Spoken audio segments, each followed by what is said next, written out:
At this point, we've got everything out. I'm just dumping the rest of this transmission fluid out. Gonna take this up to the parts store to dispose of properly and safely.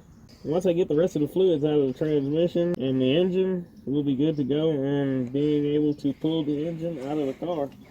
So we're getting real close now. Man, it's taking a while.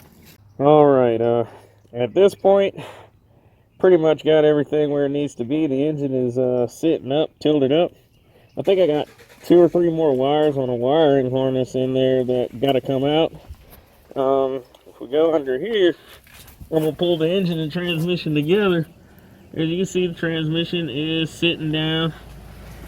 Transmission is ready to pull. Oh shit, M18 fuel. That's at Milwaukee from 1995. You can rent it. Hell, just about everything is good to go, honestly. I don't have the provisions to put this engine on the side right now, so I'm not pulling it out just yet. But once I get everything knocked out, then it will come out once I have room. But hey, we're making progress.